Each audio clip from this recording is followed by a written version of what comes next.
the first name is Dr. Gayatri Sharma. Please start. Okay. You pass it over to me. You need not leave your place. I am not here as a chairperson. I am like you. Pass it over to me through your fellow. Namaskar. Should I announce our topic, the title of our topic, Kautilya, the Arthashastra, an administrative manual with a special reference to a welfare state. Dr. Gayatri Sharma, Assistant Professor, Andike Girls College, Guwahati. Namaskar. Kautilya's Arthashastra, an administrative manual with special reference to a welfare state. Arthashastra, the magnum opus of the Kautilya, is a book deals with the art of government. Kautilya was not the first person to write an Arthashastra. Before him, we have many writers like Brihaspati, Ushanas, etc. Kautilya even admitted his indebtedness to his predecessors in his Arthashastra. But Kautilya's Arthashastra is unique of its kind because it discusses every branch of governance. Arthashastra comprises various topics like central and local administration, home and foreign policy, civic and criminal law. The Arthashastra thoroughly discusses the problems referring to the view of his previous writers and establishes its own theory. After discussing problems related to kingship in Book 1, Book 2 deals with civil administration. Book 3 and 4 deals with civil, criminal and personal law. Book 5 consists of discussion on duties and responsibilities of the followers and retainers of the kings. Book 6 depicts the nature and functions of 7 prakritis of the state. The other 9 books have been devoted to the study of the problems of foreign policy, war, circle of states and others. The artha literally means wealth, and what an individual for its material well-being is needed is wealth. The state government plays an important role in the material well-being of the nation and its people. The welfare aspect is expressed in various concepts in Arthashastra, in taxation, revenue collection, budget, accounts, etc. To promote well-being of the people and to preserve law and order presupposes with strong administrative machinery. The text of Arthashastra is replete with details of organization of civil services and duties and responsibilities of the officials. In fact, almost every part of man's organized life was considered by Kautilya within the legitimate sphere of administration. The monarch or the king was the head of the whole conception of state.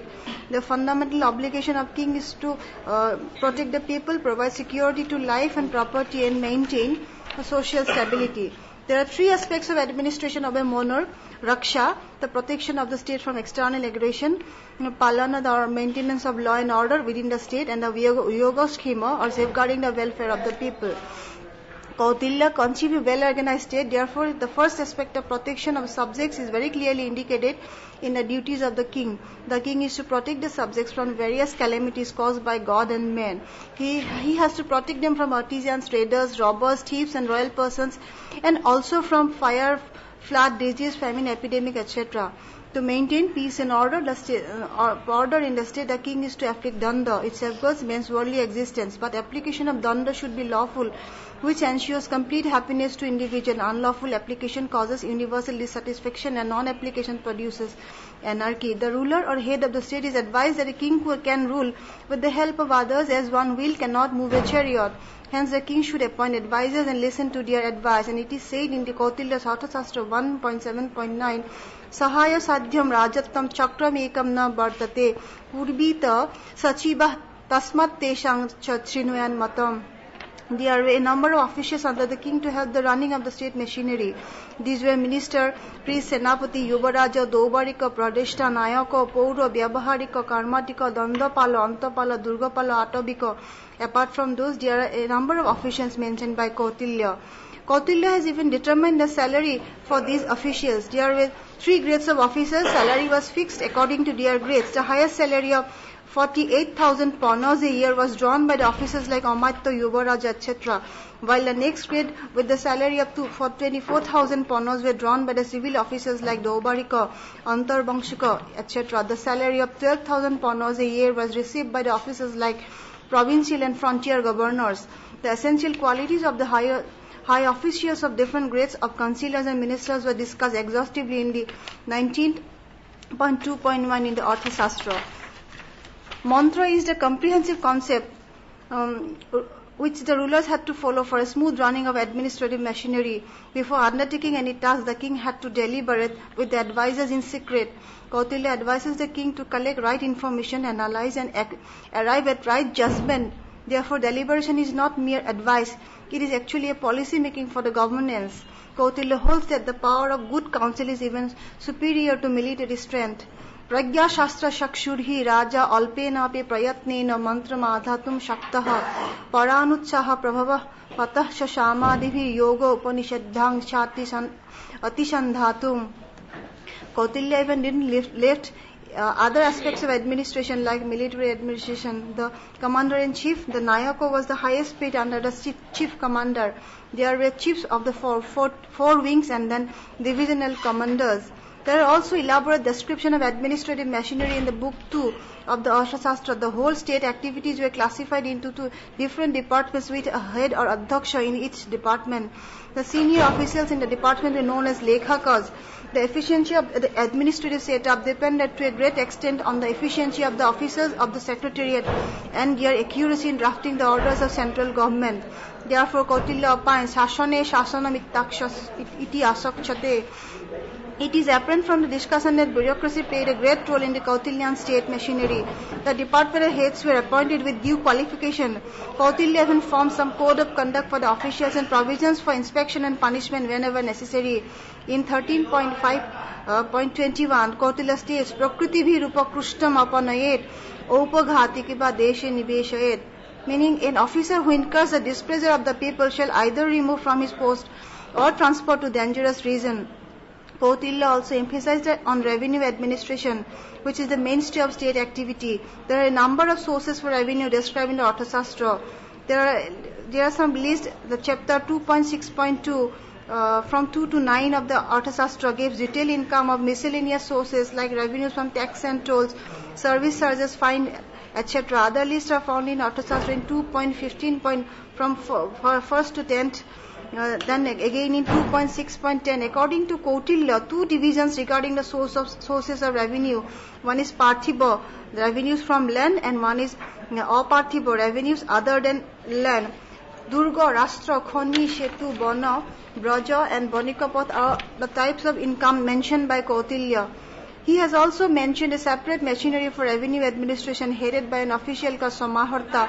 Sannidhata is also another important official under whose Thaniko and Gopas were employed by the Samaharta. Pradishta was employed by Samaharta to supervise Thanikos and Gopas.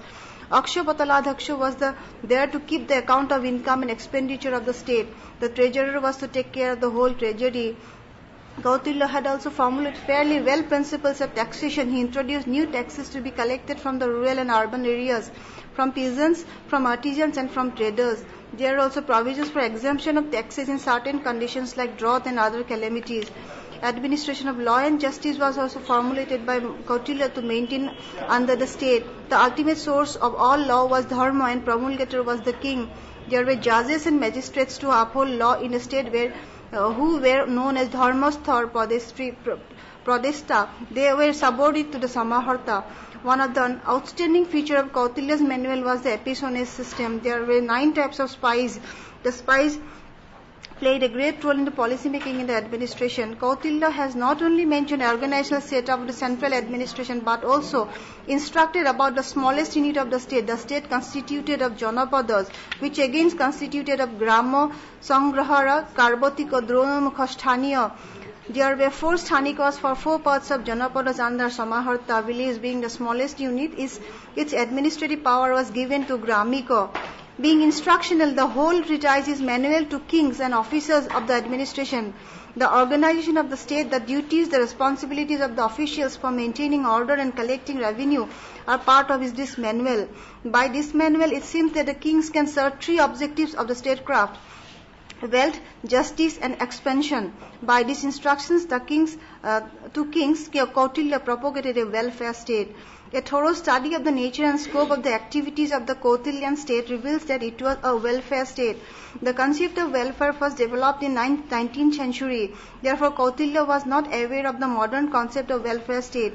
The modern political thinkers opine that the purpose of the government is the human welfare. The idea of welfare state envisages that the individual is the keystone in each of a welfare state, which is designed in his harmonious development. According to L. Rangarajan, quote, welfare in Kautilya's Arthashastra is not just an abstract concept. It includes maintenance of social order, increasing economic activity, protection of livelihood, protection of weaker sections of population, prevention of harassment of subjects, consumer protection, and even welfare of slaves and prisoners, unquote. The concept of welfare state in modern era and Kautilyan concept of welfare state may not be synonymous. His idea is very beautifully elaborated. Okay, sir, thank you. Elaborated when he proclaims Praja Sukhe Sukhang Rajya Prajanang cha hite ratam Natma Priyang Hitam Rajya Prajanang tu Priyam Hitam. Some of the scholars are of the opinion that main objective of the king was to enhance his personal power, but not the power of the state. No doubt there is an element of self-preservation in it, because the discontented subject may revolt and take the side of the enemy. Therefore, therefore, the king, according to Kautilya, should not act unjustly, made the subjects angry. The welfare state as conceived by Kautilya had its relation to the Yogakshema type of activity of the king. Yogakshema is the peaceful enjoyment of prosperity with due importance to knowledge, self-control, and observance of dharma. Therefore, the state played an effective role on men's economic, social, and moral, and even spiritual life. Kautilya's emphasis on welfare subjects again seen in advice to the king how he should deal with a territory newly acquired by conquest, protection of life and livelihood of common men were in the aim of Kautilyan society. Then again, Arthashastra also made provisions for weaker sections of society. Women and children had some special privilege of being protected by the state. There are also provisions for protection of women slaves from exploitation. And Kautilyan state was to look after the population afflicted by the calamities like flood and famine, etc. He was even aware of the bureaucratic harassment of common people. A whole chapter was devoted by Kautilya to detect the corrupt officials and who made black money by illicit means. Okay, sir. Now I shall request my audience to put questions which are related to our presentation.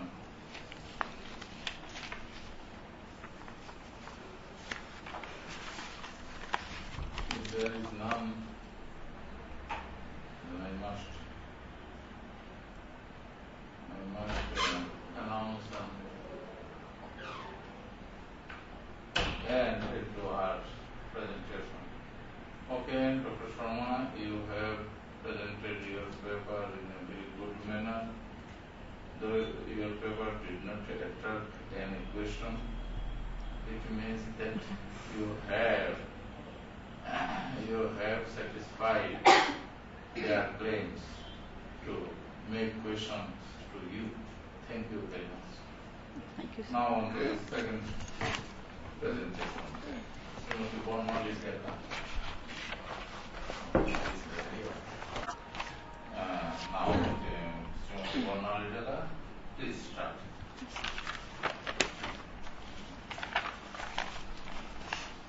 The four Vedas, that is, the Rig Veda, the Yajur Veda, the Sama Veda, and the Atharva Veda, are the source of universal religion propagated by the Vedic seers to lead the entire humanity for the attainment of the fourfold goal of human life. According to the Dharma Shastras, the sources of the knowledge of Dharma are the Vedas, the Smritis, the practice of the virtuous, and the approval of an enlightened conscience. These Vedas are the ultimate foundation of the knowledge of Dharma. The mythical poetry of the Vedas played a vital role in molding the religious, philosophical, and social systems of ancient Indian culture. Among the four Vedas, the most important as well as the oldest, for it is the very foundation of all Vedic literature, is the Rig Veda. The Rig Veda Samhita occupies a very important position in in the study of the history of religions of the Vedic Aryans. It presents us an earlier stage in the evolution of beliefs based on the personification and worship of natural phenomena than any other literary monument of the world.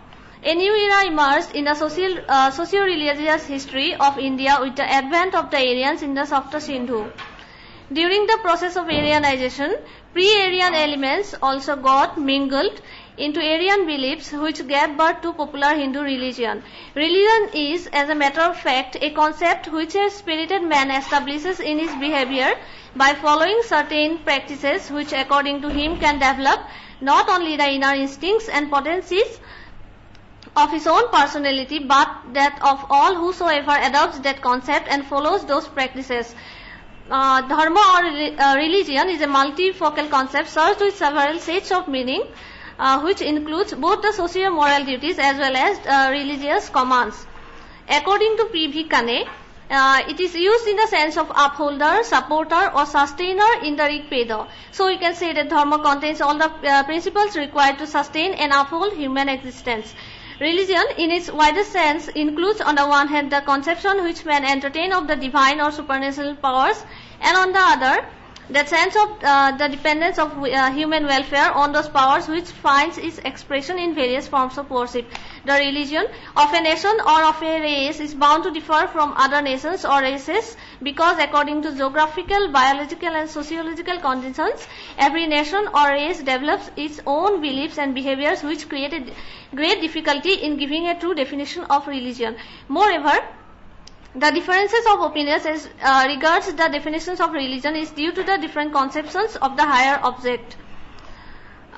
Various definitions of religion have been proposed by different authors which differ from one another. It is said that religion is an attitude of reverence towards the higher object. About religion, J. Fraser says religion is a propitiation or constellation of powers superior to man which are believed to direct and control the course of nature and human life. According to him, it is a belief in power higher than man and an attempt to propitiate or please them. This definition suits the purpose of the Rigvedic religion. Then, Rigvedic concept of God. The word Deva is derived from the root Deep, meaning to shine or illuminate. It was an epithet which was applied to all shining phenomena of nature. In the first stage, the word Deva meant bright, which was used as an epithet to all shining phenomena of nature. In the Rigveda, there are many passages wherein the word Deva is used in the sense of bright. In the second stage, the etymological meaning of Deva became a mere comprehensive designation for all the bright powers of the day as opposed to all the dark powers of the night. The word Deva became a common designation for deity in this stage. In the third stage, the word Deva was applied to other phenomena such as earth, wind, waters and even the night. In this stage, it meant God and its feminine form Devi meant goddess. It is said in the Nirukta of Yaska that divinity of a mantra is the one to whom a seer addresses his panegyrics with some specific desire and from whom he wishes to obtain the desired object. Yaska interprets the word Deva in his 7th chapter of the Nirukta as the entity which confers some advantages upon us or which can illuminate things, that is, explain or throw light upon them, and that which is the source of light is Deva. It is said, Deva, Danat ba, Dipanat ba, Dyutanat ba, Dyusthana bhavati iti ba. Generally, Western scholars translate the word Deva or Devata as a deity, but Devata of a mantra is not meant deity, but the subject matter.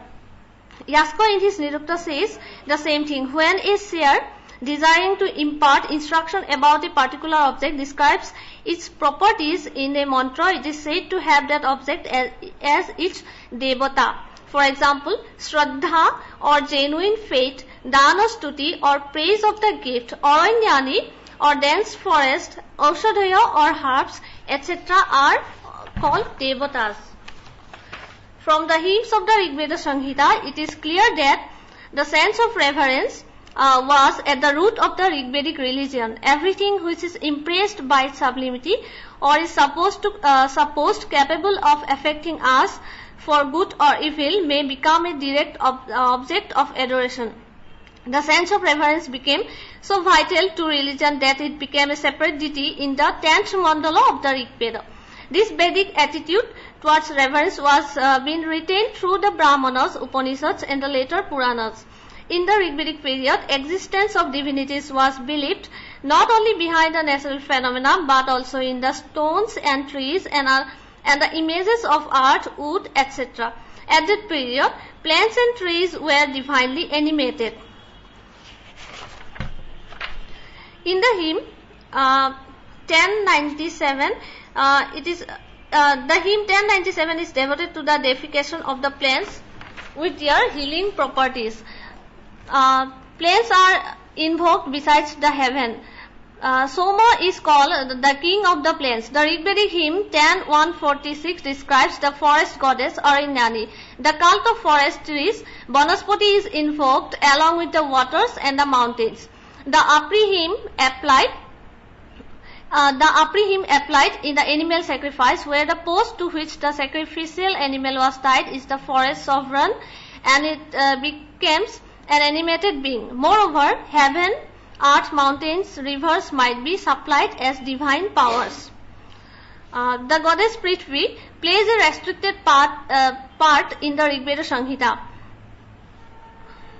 In the Rigvedic hymns, the deity of the field, that is Kshetrasya means Lord of the field, is also invoked to grant cattle with sweetness of earth and heaven and earth, the plants and the waters. We have prayer to Sita, the pharaoh, to grant rich blessings and crops.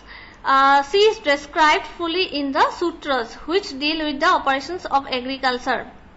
In the Rigvedic verse 8:21:3, the god Indra is called Urvarapati, that is Lord of the plough field. Similarly, Vastospati, or Lord of the dwelling, is invoked to bless man and beast, to remove diseases, to make cattle prosper, to afford protection, and to grant a favorable entry. Even objects fashioned by hand of man, weapons, the worker, the drum, the plough, as well as ritual elements such as the pressing stones might be adored. In the Rigveda Samhita, in the Vedas, two implements, that is Suna or Shira, that is called plough or plowshare, are invoked. The warrior attributes divinity to his arrow, his armor, bow, the quiver are also celebrated. Besides sacrificial posts, the sacrificial grass, the divine doors are also celebrated. Similarly, we have reference to pressing stone, the mortar and pestle, etc. Moreover, the animals which surround man might be invoked in the Rigveda Samhita. And Rigvedic, even frogs are treated as having power to send prosperity through the rain. In the Rigveda Samhita, every idea of mind is capable of elevation to the rank of gods. They are abstract personifications such as Purandhi or abundance, Aramati or piety, Asuniti or blessedness, Maindu or wrath, or deified objects such as Saraswati, Sindhu, which are at once rivers and goddesses. In the Rigveda Samhita, many inanimate objects are invoked as if they are alive. So in the Rigvedic age, everything that has capacity of exercising a good or evil influence on man became an object of adoration. Did you presentation over? You have still half a minute. From the aforesaid discussion, it can be deduced that nature worship in some shape or form was the earliest aspect of religion, and the religion of the Rigvedic Aryans drew inspiration from the nature. Vedic worship began from offering prayers to various phenomena of nature considered as gods and goddesses for their favor and bliss. The Vedic Aryans prayed for definite concrete objects satisfying practical necessities of life and ensuring material security and prosperity, and also hoping for spiritual and mundane well-being. Thank you. Thank you. Now we want the audience. about our presentation. Feel free to take question. My question is related to the very first line of your paper. That is, Vedas are source of universal religion. If Vedas are source of universal religions, why do we find different types of religion in India itself?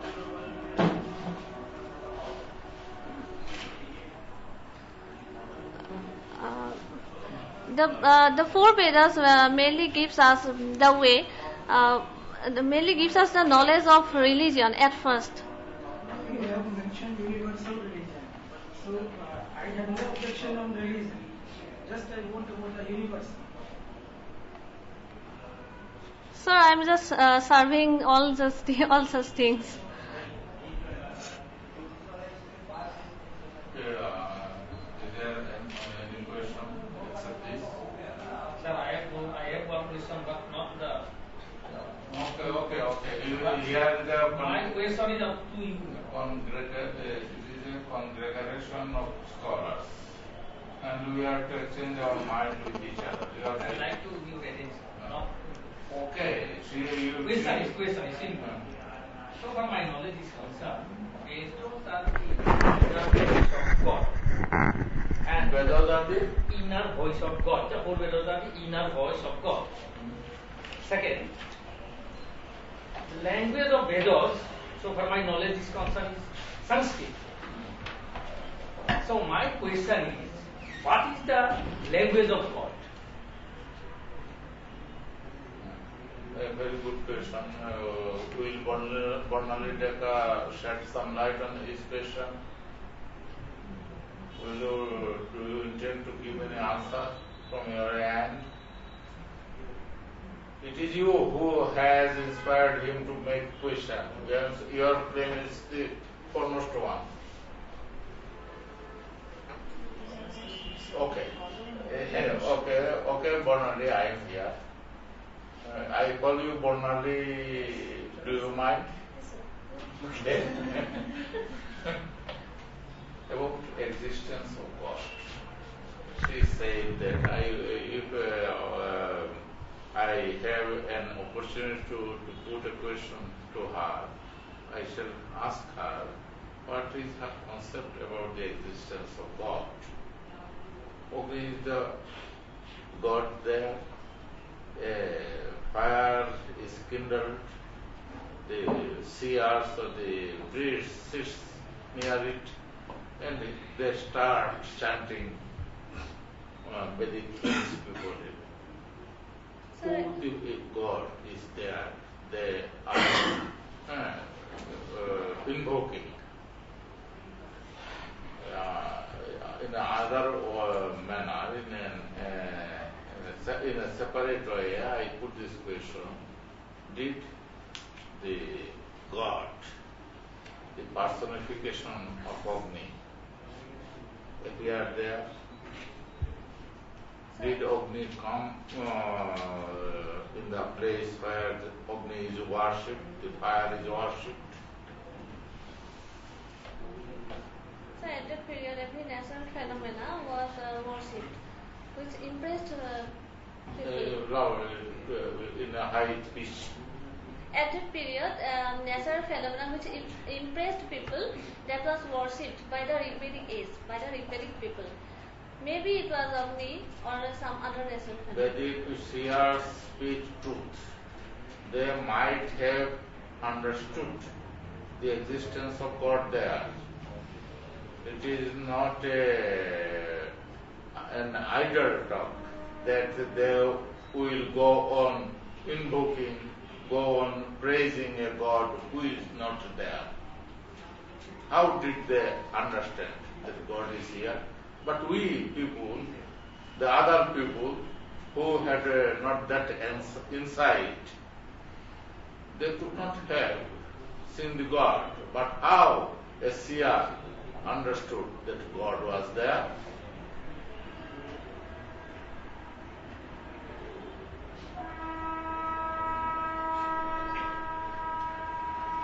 A variety of interpretations are there.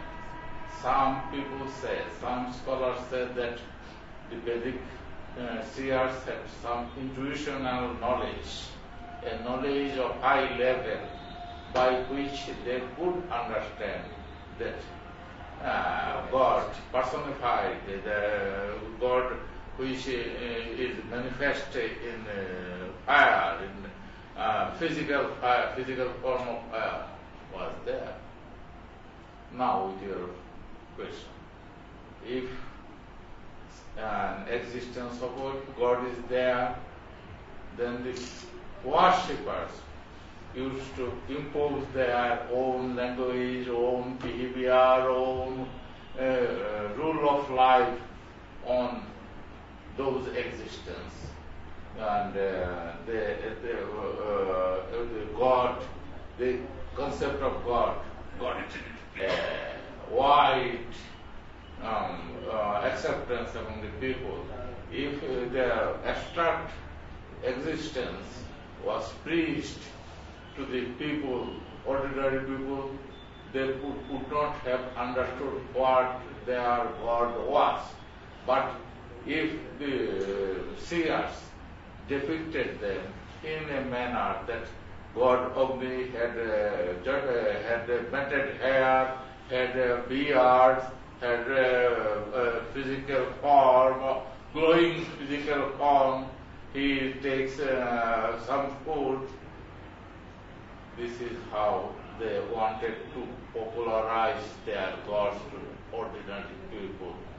And preaching of Vedic religion was a need for the Vedic seers.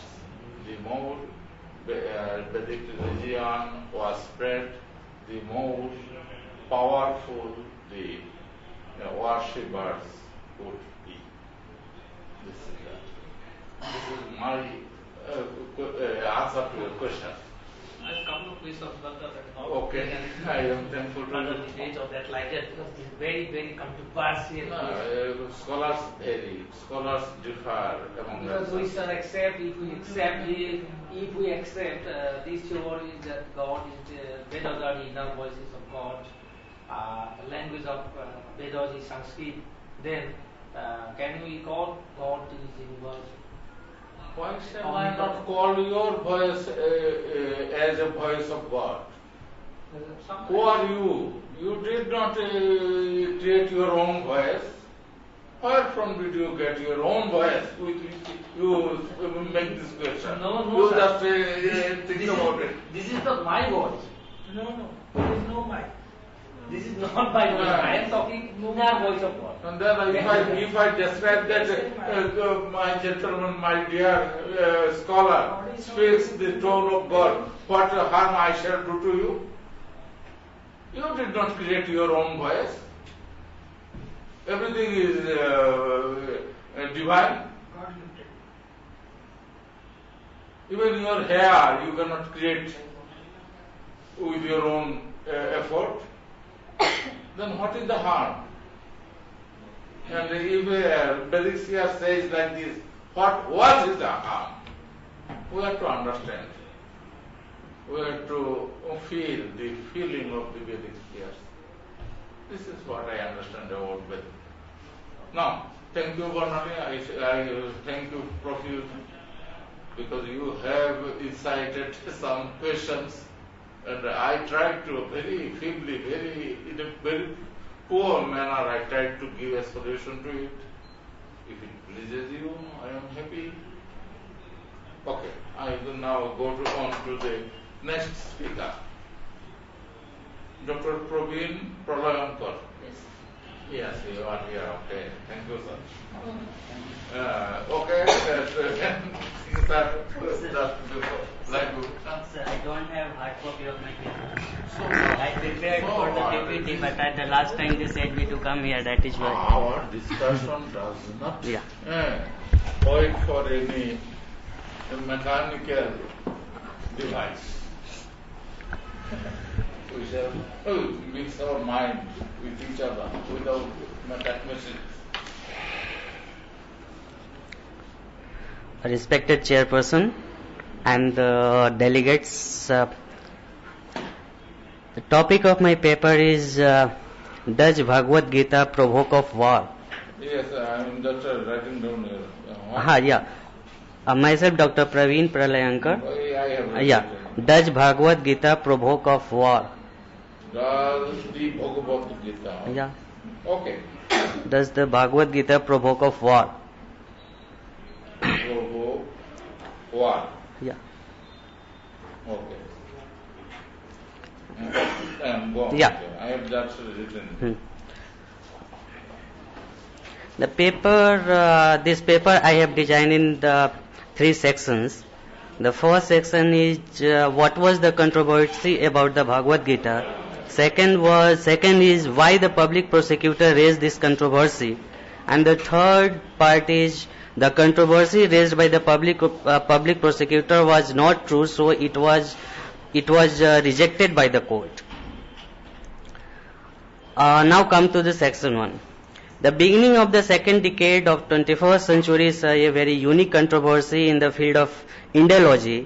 The controversy was related to Bhagavad Gita when a case was filed by the public prosecutor before the Thomas Court in Russia against the translation of the Bhagavad Gita, popularly known as Gita only, and its commentary entitled Bhagavad Gita as It Is by A.B. Bhaktivedanta Swami Prabhupada, the founder of the International Society of Krishna Consciousness, that is popularly known as ISKCON. The case by the public prosecutor was filed in district court on the ground that the Bhagavad Gita should be considered as extremist in nature, which spread social discord and hatred among the society members. Further, it was requested by the public prosecutor before the court to include the book on the federal list of extremist materials, which bans more than 1,000 textbooks, including Adolf Hitler's work, Mein Kampf, on the ground that it provokes violence in the society.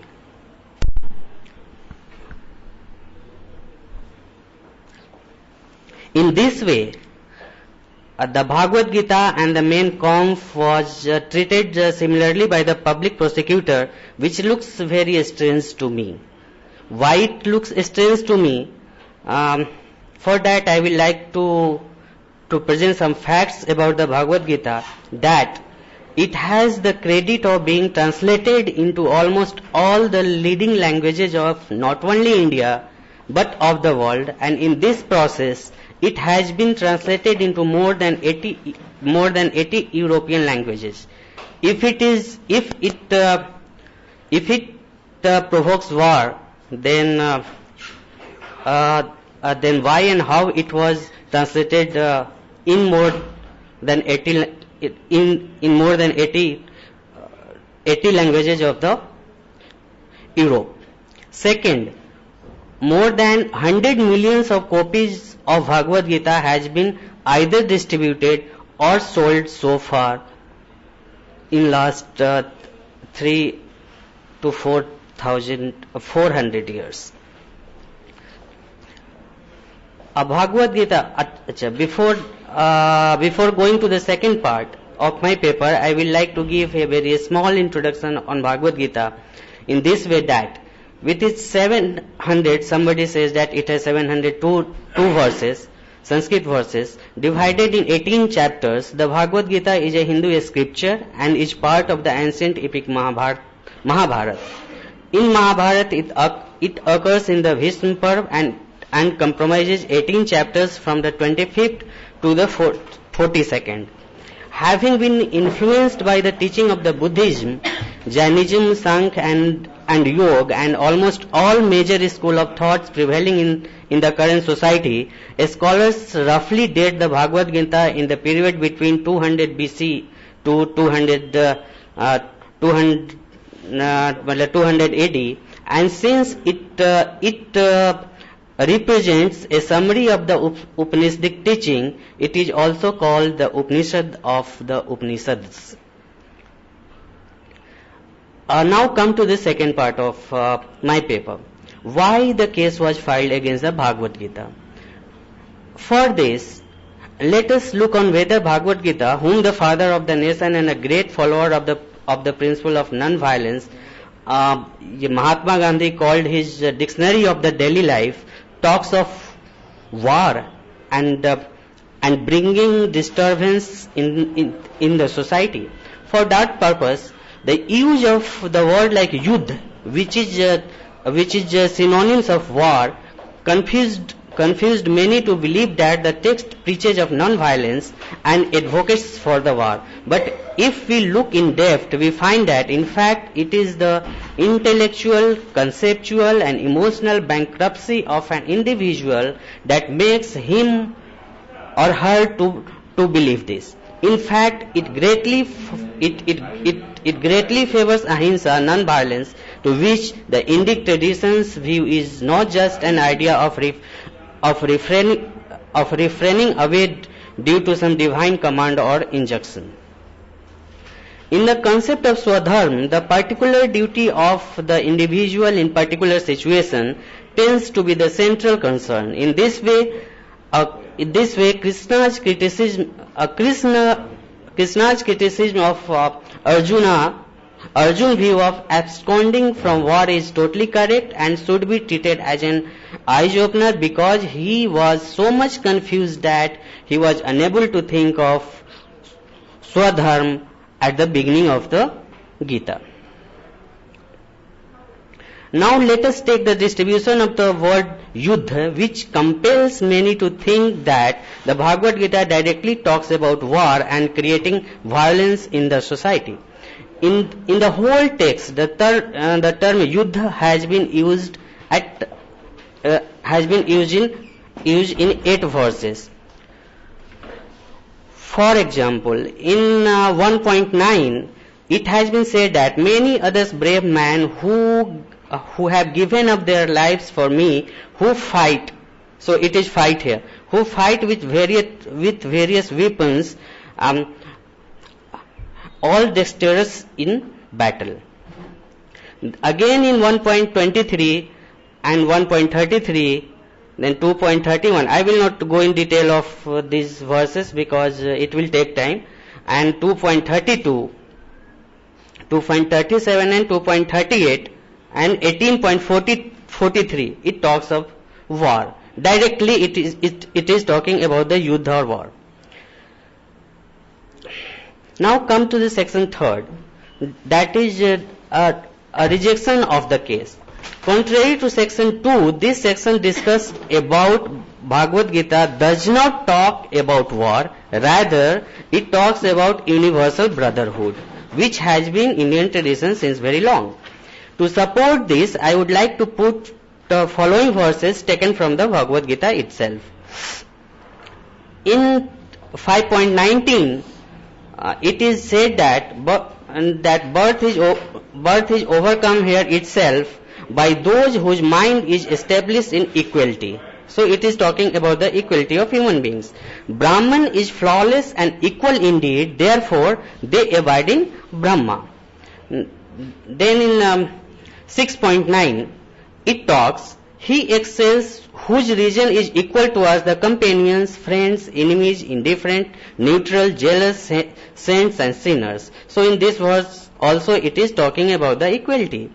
Then again in the 6.29 it is talking that the man who is steeped in yoga has equality of vision everywhere. He beholds the selves abiding in all beings and all clings in the self. In 6.31 it is said that the yoga who encouraged in unity worship me. Here me is Lord Krishna, abiding in all beings, lives in me, whosoever he may live. Sir, what? 2 minutes. Yeah. So it is like, again in 6.32 or 13.28 and 18.20, it is talking about the equality of all human beings in the society. So, the view of when the case was heard in the court, the view of the public prosecutor was dismissed by the court, and thus the ban was not composed on the Bhagavad Gita. Commenting on there are some comments here after that decision, and on the conclusion part, in the conclusion I will like to say that, so at last we can say that although in few contexts we find direct mention about the war in Bhagavad Gita, yet at those places also it does not permit about the violence as such in society. It rather believes in yato dharma tato jaya, which means victory lies with those recites the dharma as attributed by Gandhari in the Mahabharata. This is why in the epic Duryodhan and her other brothers were so desperate to win the battle against the Pandavas that they sought Gandhari's blessing on every single day of the 18-day battle, and Gandhari was careful to bless them. Let victory lie with dharma. The dharma was with the Pandavas, so they won the battle of Kurukshetra, which is described as Dharma Kshetra in the very beginning of the text. Open for discussion and question. Okay, Thank you. Thank you very much.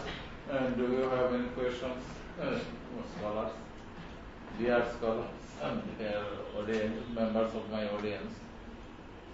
Do you have any question? One question. Yeah. You have mentioned about a case in Russia. Yeah. Regarding this very sacred book of ours, Yeah. was there any other references of case litigation? Yeah. Anywhere? In the beginning of January, February 2011, January, February, in almost all the papers, this news was published. No, This news was published. I want to know. Was there Other delegation, I don't know. No, it is nowhere. might have been some meant. No. Made it. We I- took it to the court. No, And yeah. It preaches. No, It preaches war only and provoke war. Because there is no other case in the world so far about this very book, yes. Srimad Bhagavad Gita, where litigation has been made. No, it is like the litigation was not only made there, it was accepted in the lower court also. Yes. Then it went up to the district court where it was dismissed. So the controversy was at that point, why it was accepted in the lower court. It means something is there. So there was lot of throughout the country or throughout the world, there was lot of discussion for that. In the beginning, in 2011. Okay, Dr. Karanpur, you have taken up a very interesting subject. And sir, since last 3 years, after this only, I am working on the Bhagavad Gita, and this is my 6th paper. One paper has also been selected in the USA for the 21st Vedant conference, which is going to be held in University of Massachusetts in July. So after that, I am reading all these things since last 3 years, and I personally find the book is so much fascinating that it can't be described. I am to speak about another matter which may shed some light on your problem. Every truth has 3 phases. Every truth has 3 phases. In the first phase, it is violently confronted. In the second phase, it is debated. In the third and the last phase, the truth stands on its own legs. So the first stage was when the case was violent, and second was What I meant Yeah, I got about it. your In this regard, I have a small question. Do you accept the war of Kurukshetra? in this connection. Why not shall I accept it? Sir, Is it, which one I am to accept? sir, As it is described in Vyasadevas Mahabharata or As depicted in the Mahabharata or Gita. no, these are all Krishna advised Lord. One minute, sir. Krishna advised Arjuna, you fight, you kill your enemy. yes, only 5 people was at one side and 17 of coins are on the other side. And not Lord Krishna inspired Arjuna to do something mischievous in his eyes. Arjuna was at a loss how he will encounter the great force that is on the other side. And if it is so, then preaching of some inspiring words was quite possible. The balance of power was not equal on both sides. sir, it is like one thing. From the legal point of No. I will like to add one point here. Please do not take it otherwise.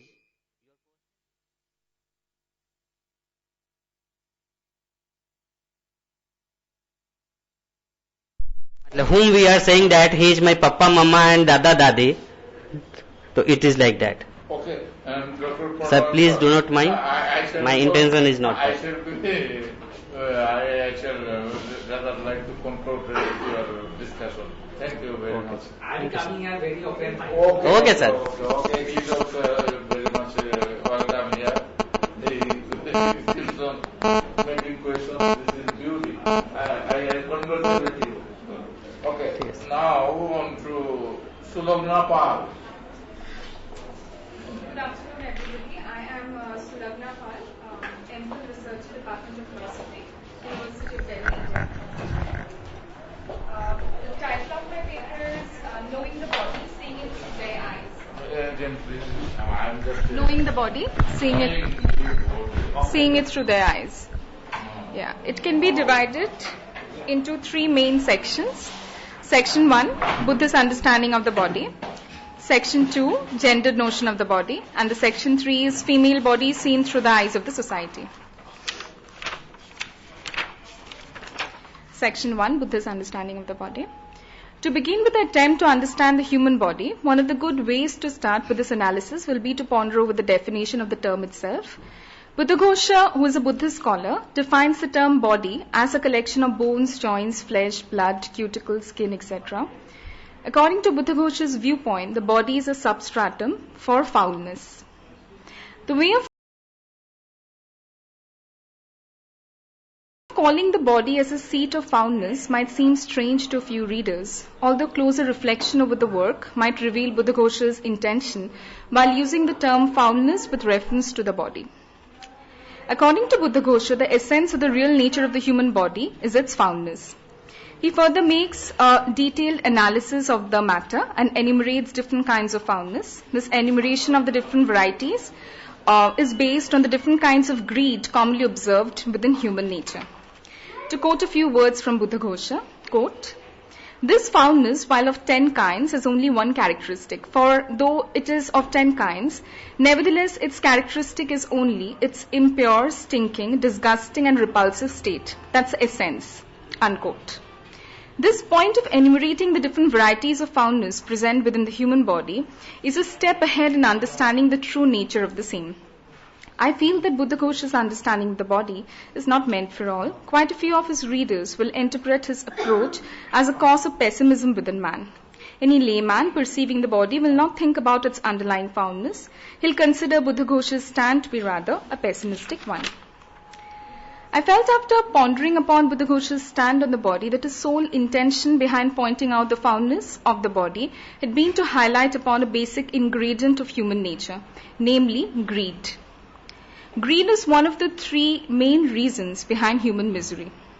Human beings tend to ignore the fact that the material objects they want to possess are all temporary by nature and are time-bound.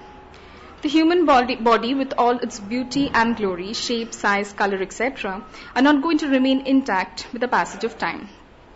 In the Digha Nikaya, the long discourses of the Buddha, the description of the body can also be found.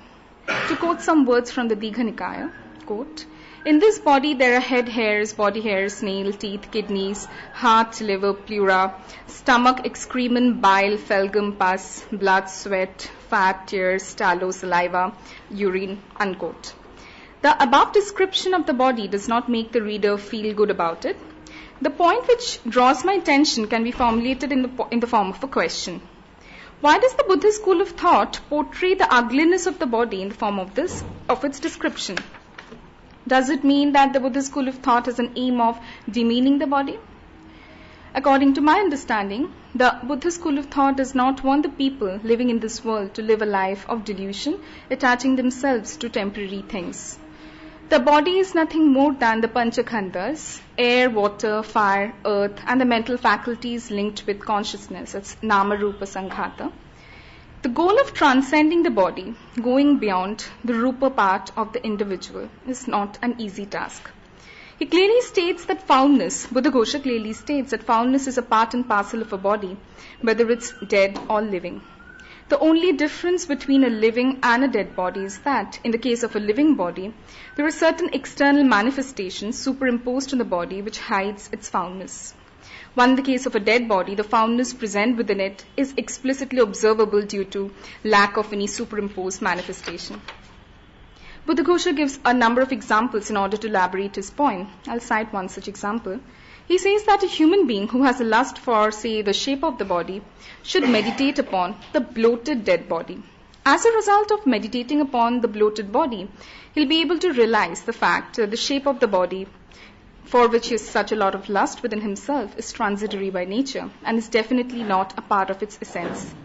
According to Buddhism, the attainment of liberation from the fetters of suffering is the prime aim of human life. As a result of being attached to the body, one will not be able to liberate oneself from the cycle of birth, misery, and death. There is nothing as such incredible about the body due to which one can afford to sacrifice one's own liberation. The question which can be raised at this point is that, does an ordinary human being wants to get oneself liberated? An ordinary man might just be satisfied with temporary spans of happiness within his life. Although Buddhaghosa's perspective related to the body is of no less value due to a lack of understanding audience. Notion of dana in Buddhism. The notion of gifting one's body in parts or whole forms an important part of the Buddhist approach. There are many stories beautifully portrayed in the Jatakas and Avadanas, but the Bodhisattva gives away his body out of compassion for his fellow creatures and loses his life at the end.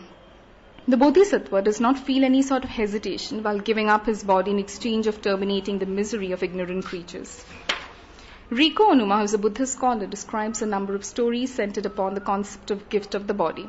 One such story described by Onuma is from Divyavadana. The two main characters within the story are the king and the Brahmin.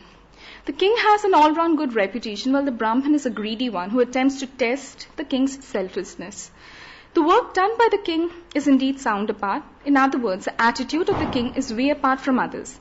The king happily shared whatever he had within his possession, including his body, with others. So it's not the case that detachment towards a body is a rare phenomena even amongst humans. The king always behaved selflessly and never had any kind of clinging towards all the material wealth he had within his control. The notion of donating one's body as observed in the different Buddhist literary sources can be questioned upon. On one hand, Buddhism talks about foulness residing within the body, while on the other hand, Buddhism talks about the notion of donating the foul substance. I intend to work on this topic further and explore more in my future research. Section 2, Gendered Notion of the Body. Before entering into the core of this section, we need to reflect upon the meaning of the term gender, quote-unquote, as commonly understood by many. The term gender, as interpreted by Judith Butler, who is a feminist thinker, is a presumed meaning already present within the meaning of a sexually amplified body. According to Butler, the term gendered body is a byproduct of the cultural framework to which both the male and the female sections of the world belong. Butler continues, when one calls a particular body as female and the other as male, the referendum of such a connotation does not simply remain confined within the boundaries of describing the physique of the male or female respectively. Theoretically, if and only if one can separate out the concept of gender from the concept of sex, then only the glass wall created between the terms male and the female body can be broken altogether. In this section, I intend to highlight upon another dimension of Buddha Ghosha's understanding of the body. While talking about the path leading towards liberation of oneself, Buddha Ghosha mentions the importance of meditation on the foundness of the body for the mendicant. On this very note, Buddha Ghosha brings in the gendered notion of the body within the scenario. The gendered notion of the body simply refers to the strict demarcation between the male and the female body. He says that a male mendicant ought not to meditate upon a female body and vice versa.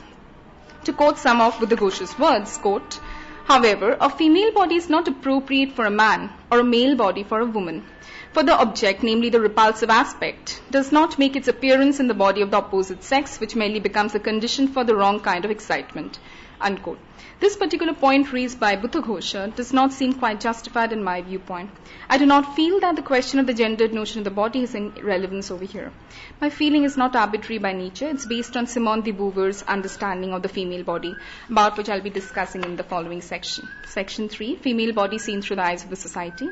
The female body is treated like an object which the male desires to bring within his possession. To quote some of Simone de Beauvoir's words, quote, he remains at the center of this activity, being on the whole as the subject as opposed to the objects that he perceives, and the instruments that he manipulates. The feminine flesh is for him a prey. Unquote. From the lines quoted above, the act of objectification of the female body within the society gets clearly reflected. The woman is nothing more than a chunk of flesh in the eyes of the hungry carnivore male. The men's have been equated with the carnivores over here by de Beauvoir. According to de Beauvoir, the female body acts as a tool within the society. Even in the act of love-making, where both the male and the female bodies involved, the female body is assigned rather mentally prepared to play the passive role. Therefore, the female needs, demands, appetites, etc. are suppressed and overtaken by the male bodily demands. Simone de Beauvoir raises a very interesting point over here. She says that a man can even conjugate with a dead female body. This might be a possible reason why Buddha Ghosha has prohibited the male mendicant to meditate upon a female corpse, since the male mendicant might have the desire to conjugate with the dead female body. On the other hand, it's just not possible to establish a conjugal relationship with a male dead body. Therefore, the presence of the gendered notion of the body can be clearly felt within Buddha Ghosha's analysis based on some kind of a discriminatory attitude towards the male and female sexual bodies. De Beauvoir further says that a male body, irrespective of the fact whether he had been in contact with a female body or not, always wants an object, namely the female body, which he can possess upon. While on the other hand, de Beauvoir points out the condition of a woman whose mind is socially bound to make her feel incomplete without a man's guidance to know herself. Generally, the woman's body is conceived by the society like a precious diamond, an object, which requires an owner who can use it as per his desire. Due to societal norms and conditions, a woman's mind is trained to act as an object for the man. I'd like to take the opportunity to view the conditions if and when any woman makes an attempt to live the life of a choice by analyzing a story based on this. Such is the story of Ammu, a beautiful woman described by Arundhati Roy in her novel The God of Small Things. Ammu, a divorced single-parent female, crosses the line defined by the society and gets inclined towards a Paravan man being ruled by her heart. The body of this Paravan man is nowhere different from the body of a man belonging to any higher status defined by the society. I also take the opportunity of reminding the people of discriminatory tastes that Buddha Ghosha had said in regard to bodies of different individuals belonging to variedly defined status. He said that an unmaintained, unclean, undressed body of a king is no bit different from the body of a man who belongs to a lower caste. Still, 2 more minutes. Yeah. Still, Ammu had to pay a very high price for the choice she had made in her life. The society boycotted her, and she had to embrace death at a very early age. So within this short piece dedicated in understanding the human body, 2 kinds of discrimination towards a body can be counted.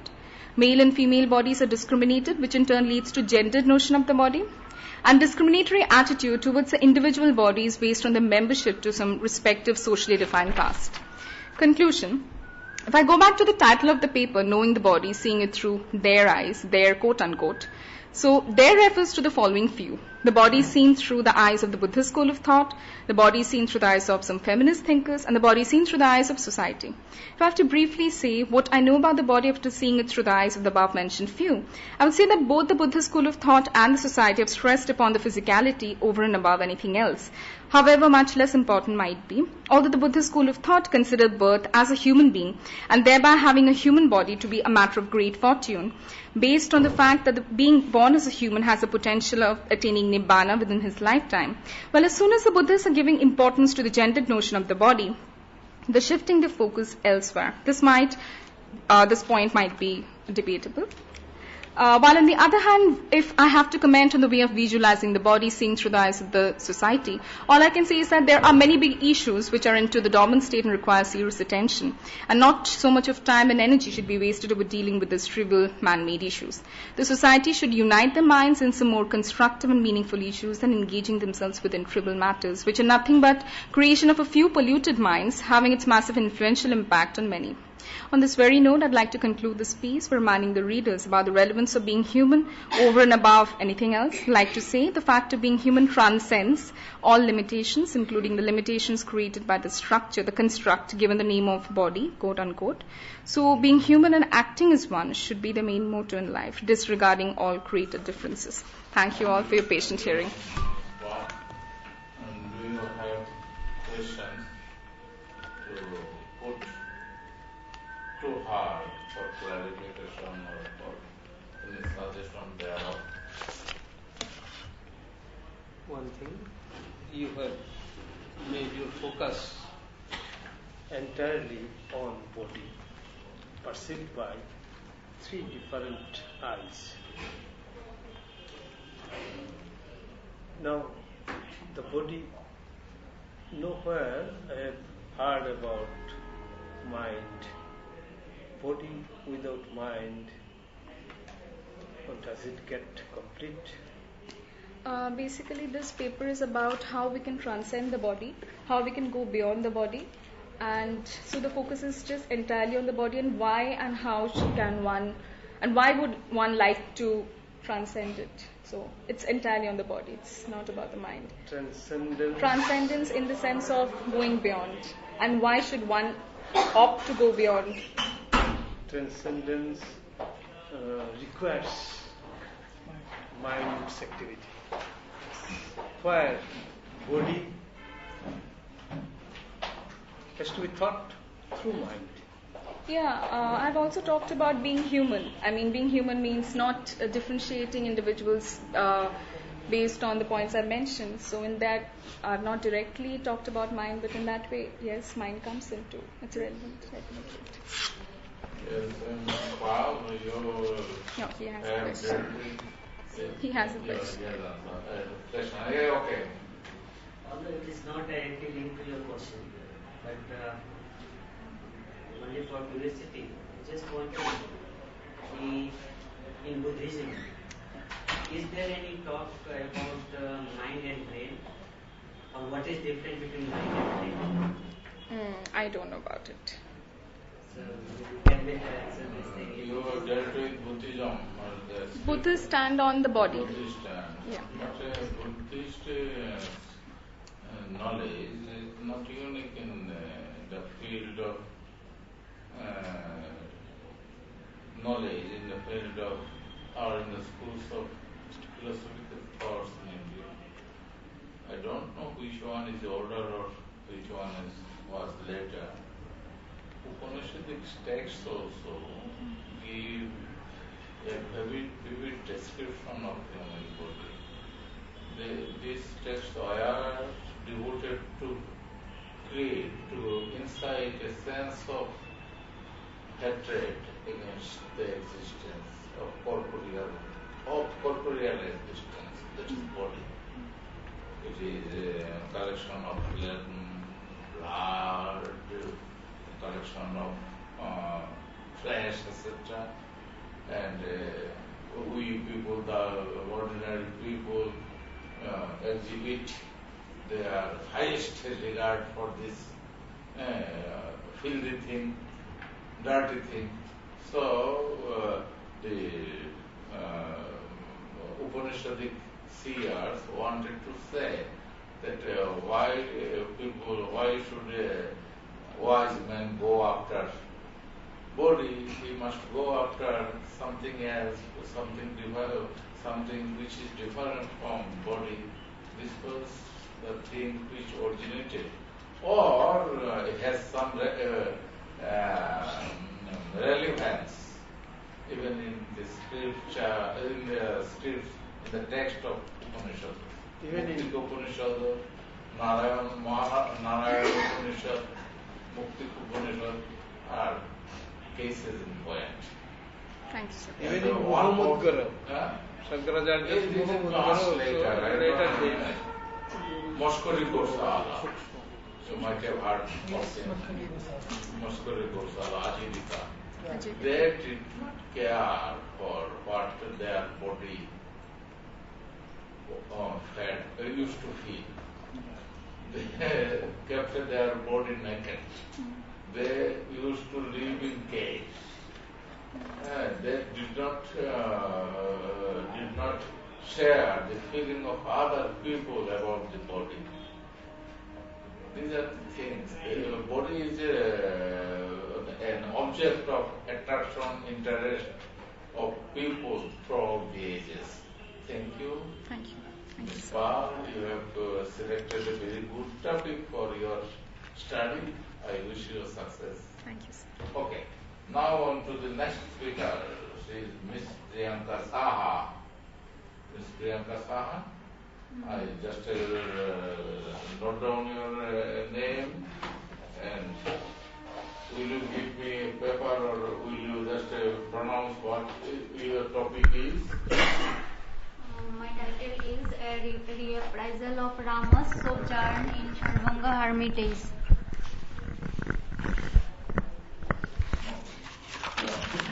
I shall read my paper after line by line.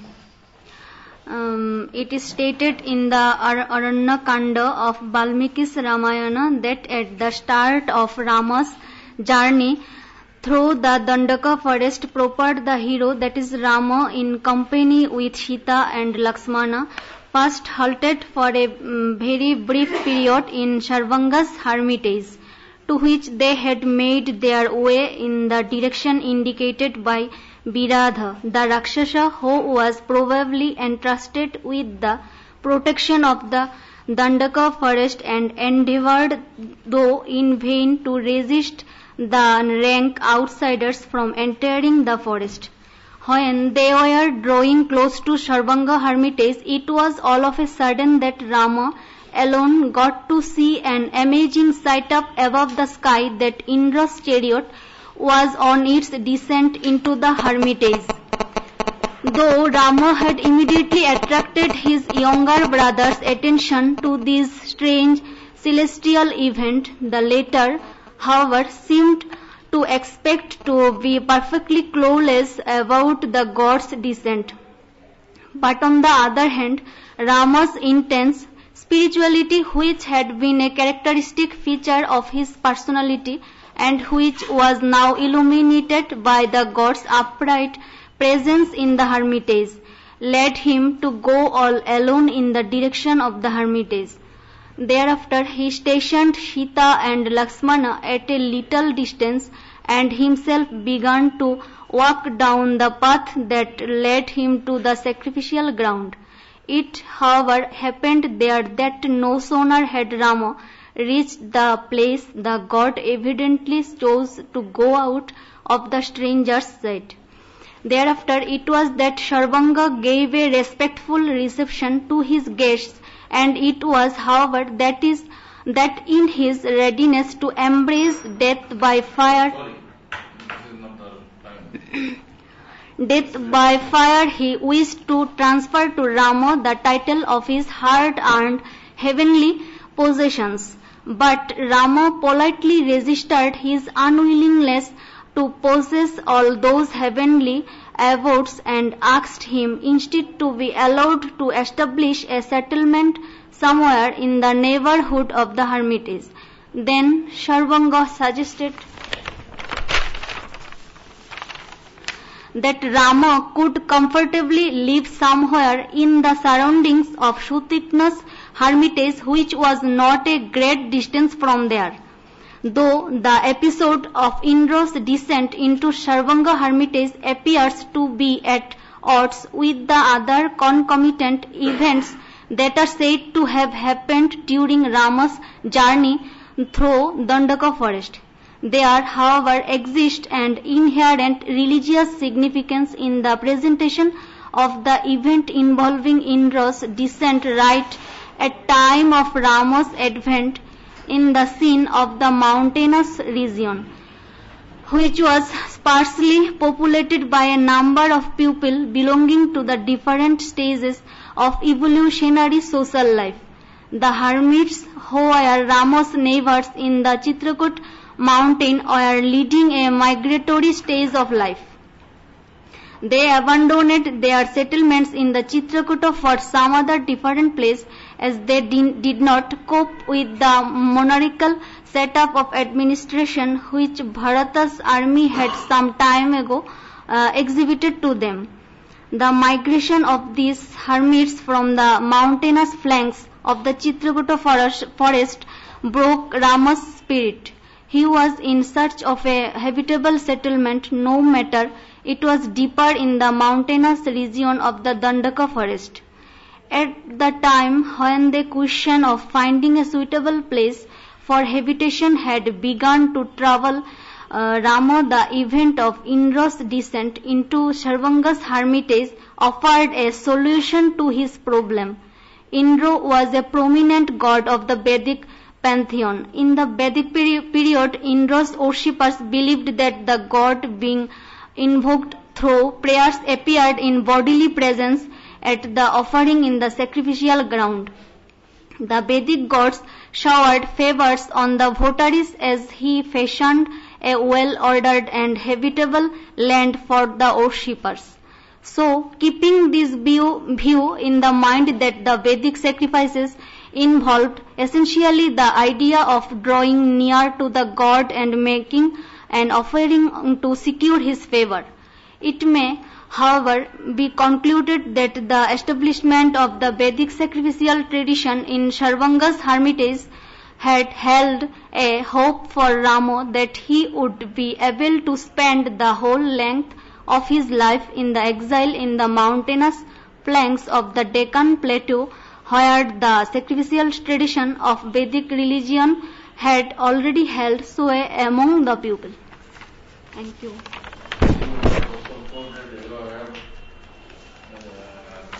Completed your presentation orally within the boundary of your time. I will now come to the members of my audience to put question to heart.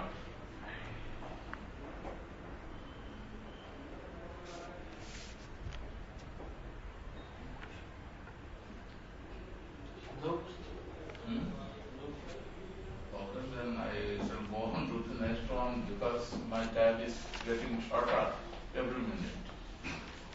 Okay, on to the next speaker. He is Dr. Chandan Kumar Chakraborty. Dr. Chandan Kumar Chakraborty, Professor of Tripura University in Singapore. He will present his research paper, which is sort out. Yes. Why the presentation does not appeal to you? Okay, you are free to. Thank you that you have come to us for presentation. Sorry. Now, shall I start? Yes, you are free to start. Respected Chairperson, my dear colleagues, present here paper presenters.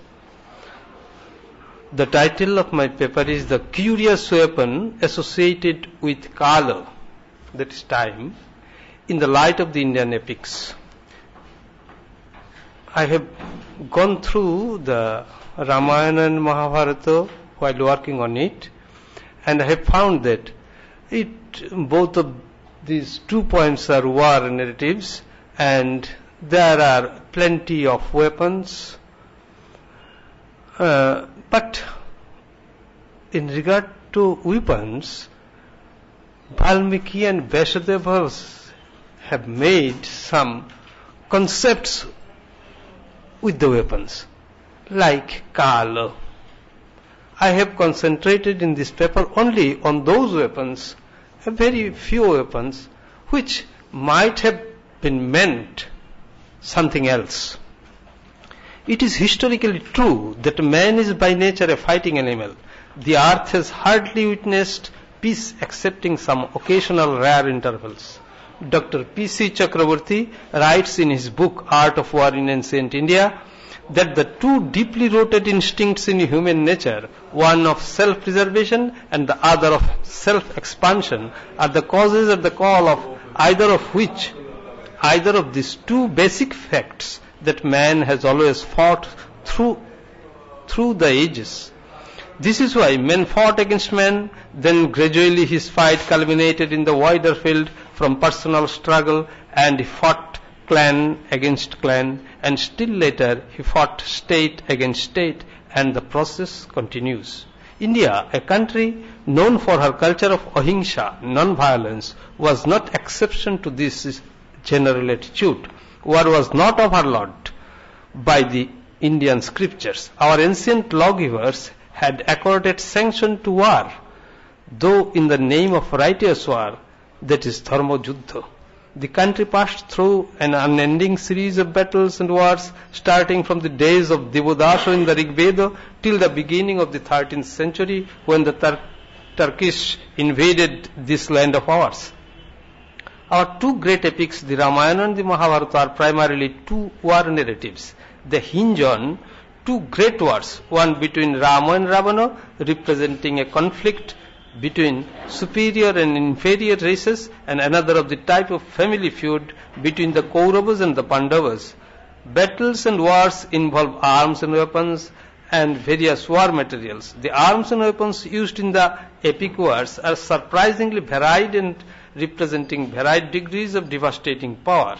There are ordinary weapons like bows and arrows, axes and clubs, or spears and swords, etc. So also there are plenty of extraordinary powerful weapons like Oindra and Agneya, Brahmastra and Brahmoshiras, Jantra and Jammu, etc., displaying supernatural power of destruction. But when we find some weapons like the Chakra, Danda or Pasho associated with Kala, and thus bear the names of Kala Chakra, Kala Danda and Kala Pasho, we are provoked to think of the inner significance of such weapons. The names Chakra, Danda and Pasho as weapons, unlike the Kala Chakra, Kala Danda and Kala Pasho, do not derive any special meaning, excepting the meaning of some war weapons having some particular shape and capacity to cause harm to the enemy when employed. The word Kala, in its primary sense, stands for time. When it is prefixed with Chakra, Danda and Pasho, we may believe that the greatest poets of the Ramayana and the Mahabharata intended to convey some hidden significance clothed in image and symbol. Free use of image and representation of ideas in a suggestive way was not unusual in the whole range of ancient Indian wisdom. The Vedas, the Purana literature, the Ramayana and the Mahabharata, and also the later Sanskrit literature bear the truth of this statement. Indian rhetoricians like Anandavardhana, Abhinavagupta, Mammato and other renowned critics of Sanskrit poetics gave the suggested sense a paramount position in the judgment of poetical composition. The Brahmanas, the Upanishads and the later Sanskrit texts have unfolded various suggested meanings in many Vedic mantras. We may cite here, for example, one mantra of the Rig Veda. That is, Shudevo Oshi Varuna Jashate Sapta Sindhava Anuksharanti Kakudang Shurmang Shushiramivo. It is 7, 8, 69, 12. The primary meaning of the mantra goes thus: Varuna, thou art a gracious god, into whose palate flow the 7 rivers as into a hollow channel. But the deeper meaning contained therein was uncovered by interpreting the words of the mantra by various scholars like Sayana, Jasko, Patanjali, Bhartrihari, Annang Bhatto and others. Sudevoshi, this mantra was thus explained. Just as fire entering into the nice hollow reed burns it, so the 7 rivers, the 7 case endings, flow upon the palate. Therefore, thou art a true God. We would study grammar so that we may be true gods. This is the meaning. It can be noticed in the Daivata Kanda of the Nirukta how Jasko had offered different interpretations of the Vedic gods, who were merely some abstract ideas of natural phenomena of the Vedas. Our texts on philosophy, grammar, poetics, etc. Then I am going to conclude it in this way. We have seen in Chandi that so many ayudhas, weapons, in the hands of the gods. Ayudhani cha devanang jani jani sureshwara mat chaktayas tadakaran ayudhani mama bhavan. In the Vishnu Dharmottara Purana we see that Sangsara Brahmanang chakrang Vishnu kare sthitam dharma chakrang kala chakrang bha chakrang cha mahabhuja. In this way, the circular weapon chakra practically symbolizes some power. It may be explained in the Ramayana and the Mahabharata where Kalo chakra has been used in this way. The center of the universe, as in the weapon chakra, is the source of infinite creative power. When this power is harnessed within some limit for the purpose of its use, it may be used to any extent as per need, gradually transcending the limit to a further limit. This sense we can get in the Srimad Bhagavad Gita. When the power is used as weapon, it can be used for both protection as well as destruction. So Lord Krishna says, Jada jada hi dharmasya glanir bhavati bharata abhuttanam adharmasya tadatmanang srajamaham. Valmiki and Basho has given a different dimension to this weapon by associating the concept of Kala with it.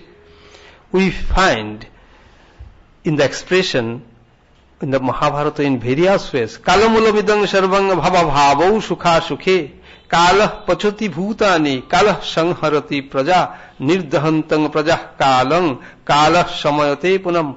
This has been expressed by Lord Krishna himself. Ayam avakshaya kala Kalavashmi Lukakshayakrit Prabridha. So Kala has got a different meaning. When it is associated with chakra, it mentions some meaning. When it is associated with Danda, which is nothing but an administrative power, it gives some other meaning. When it is associated with Pasho, that is Kala Pasho, then it symbolizes Jamo Danda, Jomo.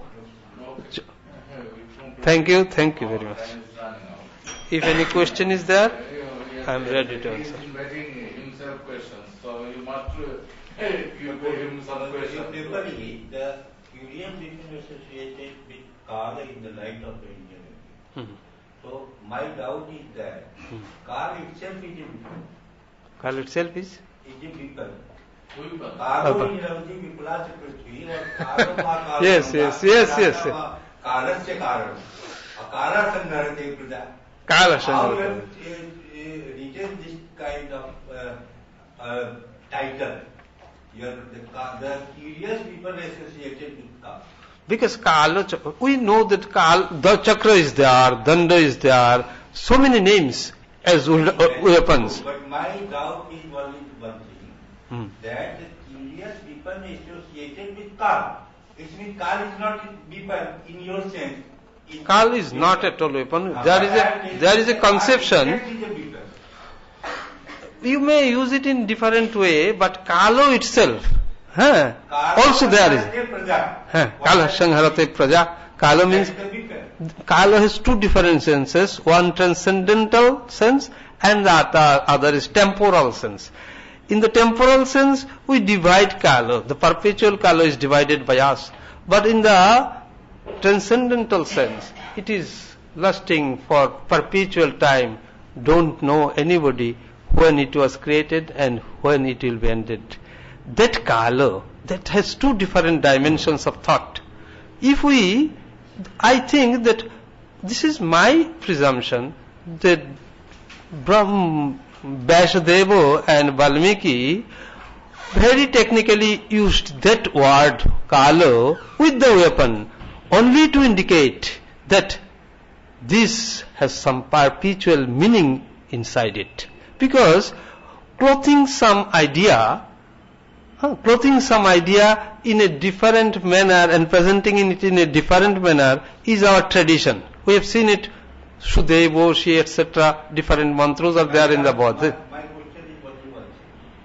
Car is that is okay. Whatever the detail regarding the car, there are so many things are written in the literature, Vedic literature, classical literature, Buddhist literature also. But car is individual. This is the real. Either you take Vedic literature or Buddhist. Car means only point system, nothing else. So, only for the local vyavahar, we have divided the car. I have said in that paper also. So, as far as chakra is concerned, Kala chakra means only for the rotation, nothing else. And that is for the vyavahar only. But that to indicate that as we have seen in the Mahabharata and Ramayana. Only this. It has been used as weapon. Kala chakra has been used as weapon. That is the Kala chakra. It was Kala chakra turns into Buddhism. You will get the in the Buddhism also there is chakra, bha chakra, Okay, to conclude dharma chakra. Western philosophy, one eminent philosopher, Immanuel Kant. I am concluding this presentation here. Now on to the next presenter of paper. Asian times are empirically real, transcendently ideal statement regarding I welcome you. time and space. You have waited a long time. I hope to see your hope to read out your paper with bated breath. So I welcome you. Go on with your time.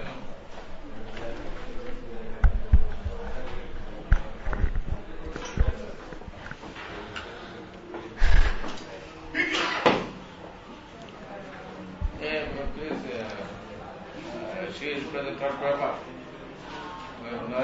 Noises are coming from outside, I think. This is no, here, I am here.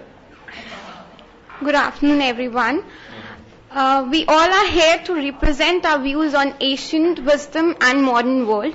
And the topic of representation chosen by me is an analysis on human intelligence and artificial intelligence. My paper starts with the definition of few terms: intelligence, human intelligence, artificial intelligence, which by their meaning itself shows the broad line of difference, even if they are to act as replicas. While analysis, it has been found that there are many definitions of those terms, and out of which few have been mentioned. Intelligence is the faculty of reasoning, knowing and thinking, the collection of information, the quickness of understanding, or understanding, discernment, comprehension, judgment, facts, and news. Human intelligence in Spaniard abbreviated as human, an intelligence collection discipline used by government intelligence organizations against other governments. Also, as I in human species, the property of mind that encompasses to the capacities to reason, plan, problem solve, think, comprehend ideas, use languages to learn. Artificial intelligence is the intelligence of machines, robots, and the branch of computer science that aims to create it. It is considered to be the study and design of intelligent agents, where an intelligent agent designs the system that perceives its environment and takes actions that maximize its chances of success. John McCarthy coined this term in 1955 as the science and engineering of making intelligent machines. Of these two types of intelligence, it would be pretty obvious to say that human intelligence is superior to the artificial intelligence, as it is only the human intelligence which made the object known as artificial intelligence. My paper proceeds with few views of great scholars as Alan Turing, who suggests the view that machine can think, John Searle, who supports the answer that man is superior to machines, and in basis of it, what I am proving that human is superior in intelligence in comparison to artificial intelligence is Vedic mathematics of Vedic period. The great philosopher Alan Turing's work on computing machinery and intelligence is a seminal paper on the topic of artificial intelligence, in which the concept of what is now known as Turing test was introduced. His paper considered the question, can machines think? Since the word machine and think cannot be defined in clear way that satisfies everyone. So he modifies his question, can the machine win a game called the imitation game? In the imitation game, there are three participants involved, a human, computer, and an interrogator of either sex. The object of the game for interrogator is to determine which of the other two is human and which of them is computer. He knows them by the labels of X and Y. The interrogator is allowed to question A and B. C questions, will X tell me the length of the hair of his or her? A and B, that is human and computer, can make fool or can give wrong answers to the interrogator in order to falsify him. The ideal arrangement is to have teleprinter communicating between two rooms. The interrogator can converse with both the human and the computer by typing into a terminal. Both the computer and human try to convince the interrogator that they are human. The human interrogator asks questions, and as they are answered should lead to a decision. There is neither any visual contact between X and Y nor between the interrogator X and Y. Neither there is any talking involved. Communication goes through a teleprinter.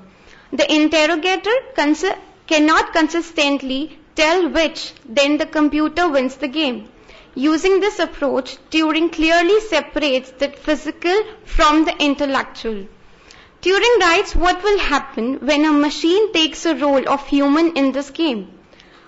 Will the interrogator decide wrongly, as often when the game is played like this as he does when the game is played between a woman and a man? Turing says that a digital computer should be capable of performing any kind of calculable calculation which a human computer could perform as well by following fixed set of rules. While human computers do often not physically possess such a strict instruction table, it is easy to construct one by one, simply asking the human computer which steps he takes to solve the problem. So in a way, instruction table is also present within humans. The digital computer operates in a discrete manner, meaning that it operates in steps and is always in a certain state. This can be compared to a light switch which is on and off in a certain state and nothing in between. Turing also states that such computers are universal machines. By this he means to say that they can simulate any other machine which operates in a discrete way. It would only result in a bigger instruction table. Turing states that the focus is not on whether all digital computers would do well in the game or nor whether the computers are present available will do well, but whether there are imaginable computers which could do well. What is more important is to consider advancements. possible in the state of our machines today, regardless whether we have the available resource to create it or not. Ada Lovelace reflects an objection on it that machines can never surprise us, can never take us to new things. Few objections raised against Turing test, theological objection, which says that thinking function or rationalistic approach is to machines, not to machines, to humans only. But Turing in his favoring answer says and compares speculatively that God has all powers, he can add souls to machines as well. Mathematical objection is that question which the machine might not be able to answer may give a wrong answer. He replies that limitation applies to human intellect as well in identical fashion. Next he proceeds to your time of 12 minutes is over. Just conclude. John Searle gives a favor that mind's brain and program is, although act machinery is acting like a human being in the papers and in all over the seas, but point is that the main character or the main thing they are not carrying is the intentionality. They cannot generate intentionality on their own. They can imitate, mimic like people, like a human brain, but they cannot add into a new things which a man can through its emotions and intentional things to work. Vedic mathematics in ancient period is a great example of the Vedic period, because at those times there was no or not even a single aspect we can see for machineries or artificial intelligence. The temples, the old monuments we can see are constructed in so proper way that not even a wind passes by them. You can't feel cold inside them in winters and you can't feel hot in summers. And fire altars are the greatest example for those, because yagnas are the pious things since the Vedic period. The formation of those fire altars has to be so appropriate so that they cannot, because their error leads to an objections and not fruitful gifts of their yagnas being performed, which can lead to disasters as well. So in the end, what I want to say is that Vedic mathematics dealt with ancient period is only by mind itself, and that was worked by humans only. We all nowadays are dependent on machines only, and what if they stop working? We would not be able to do anything. Machines are dependent on us, and that we have to realize that we have made them. And Searle says that yes, there are machines which work, but those machines are we ourselves, not any machineries. Presentation here. Is there any question from audience? Just make some question. Do you have any question? Yes, beside with the factor, it is true, I think, that man is above the machine. Because man creates machine. Your note of appreciation will inspire her, I think. This is also a part of criticism. Criticism does not mean that I shall put bitter question to the presenter. Criticism includes appreciation also. I am to you, Dr. Chakravarti. Now on to the last and the next presenter. He is Mr. Sanjeev Sharma of Guwahati University. Sanjeev Sharma will try to present your paper in a limited time, because people are beckoning me to conclude, to wind up this. Okay, Mr. Sanjeev Sharma. You can start now. Respected chairpersons and my esteemed participants, my title of the paper is Indian Philosophy and English Romantics, a Study in Inference. European thinkers have been long influenced by the philosophical, religious thought and culture of East and they have further intended to idealize the ideas and culture that they borrowed. There has been since long an inclination to point out the dichotomy that exists between Eastern and Western concepts. Cultural, philosophical and religious interaction between East and West has been a continuous phenomenon right from Alexander the Great's invasion of the northwest part of India down to British colonialism. Before Alexander's invasion, Greeks have already visited India. The Greeks, myths such as Orpheus, Dionysus, Heracles have their origin in India. Alexander the Great's invasion of the northwest part of India down to British colonialism and Megasthenes Indica were two important landmarks in history that bequeathed to the West a fairly account of India's rich socio-cultural heritage. No wonder Alexander himself profoundly influenced by both Hinduism and Buddhism, whereas Plato, Porphyro, Pyrrho and Pythagoras imbibed the Indian philosophical and religious thoughts. The city of Alexandria, the Buddhist work Milandapanha records, remained for a long time the confluence of different cultures and was frequented by Greek and Hindu merchants.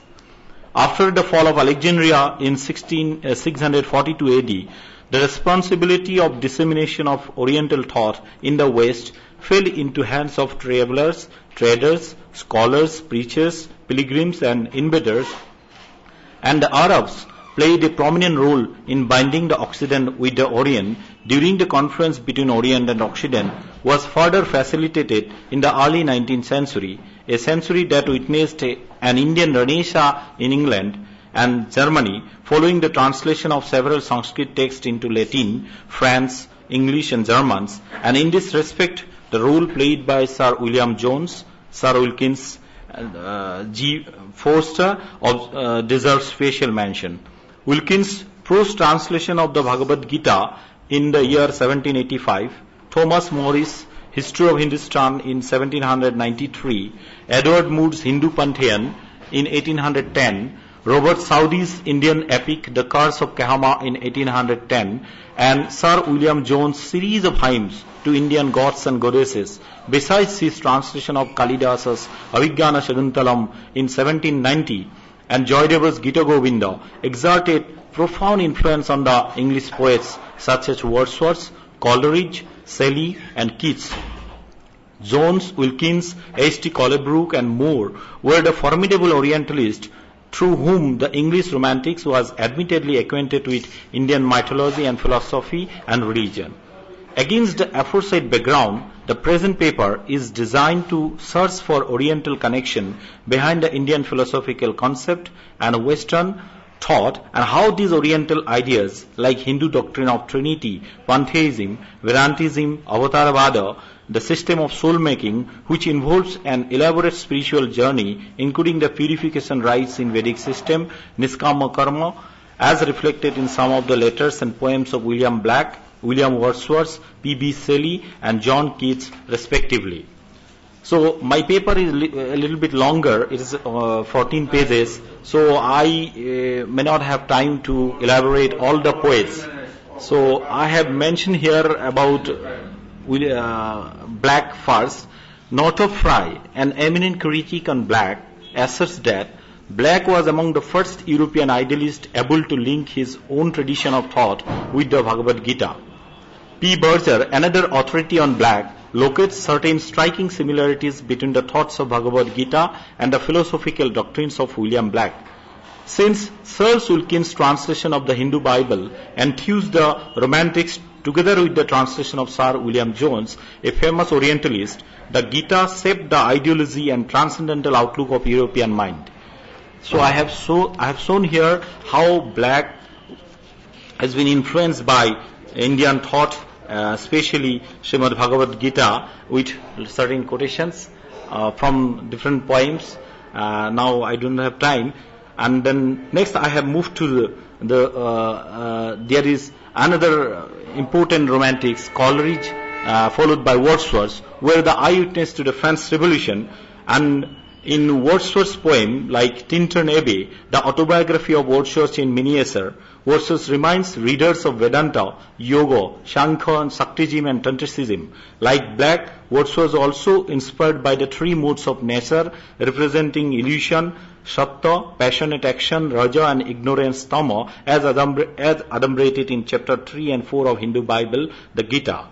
So in this way, I have discussed long regarding Wordsworth's few poems.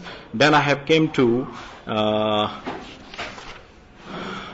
the Coleridge, and after Coleridge, I have discussed Shelley, one of the important revolutionary poet of England. Shelley has a great love for Indian mountains, that is Himalaya, river Ganges and Yamuna, plants and flowers, Hindustani virtuous women, Vedantic philosophy and Sanskrit language and literature that will go a long way in molding the West towards the East.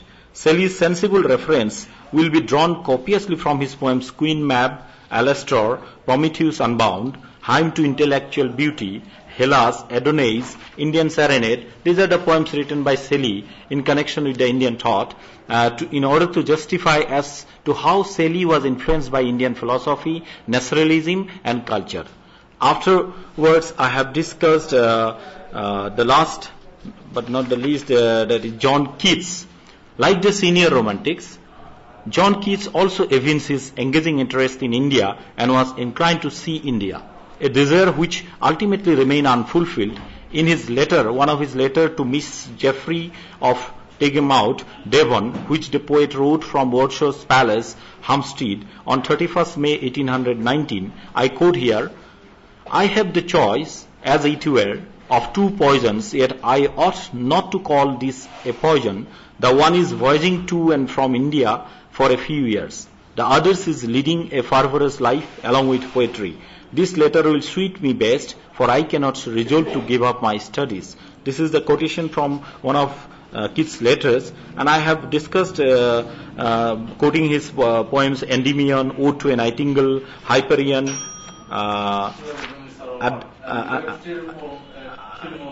under this background, thus this cultural encounter between India and the West through Greece and Arabs and English has been a dominant factor in the transmission of Vedanta and Indian philosophy, which influenced the English romantics to a large extent and continued to the American transcendentalists in the subsequent period. This is my paper. Okay, Thank you. Thankful to you that you have concluded it well within your time. Thank you. Now to the audience, do you have any question to put to him? You have shown that Keats, Shelley, and later poets, Western poets are influenced by Indian philosophical thought. Yes, sir. Primarily the Srimad Bhagavad Gita. Yes, yes. This is the main thing. This is the main theme of the paper. This is the focal theme. And this is not shown by me. First, in 1987, the first person from who is John Drew, who has written India and the Romantic Imagination, published by Oxford. And the second one, K.G. Srivastava, who is a professor of English in Allahabad University, is the second one. And I think I have tried to attempt on this focal theme the third time. You had no time to mention your references. How they have drawn from Indian concept, their poetry. Yes, sir. You could not always. That's why. Due to the restriction of the time, I could not elaborate. Is there an established theory on it? Is there an established theory on it that the so renowned poets of the West I have mentioned. influenced by Indian philosophical thought?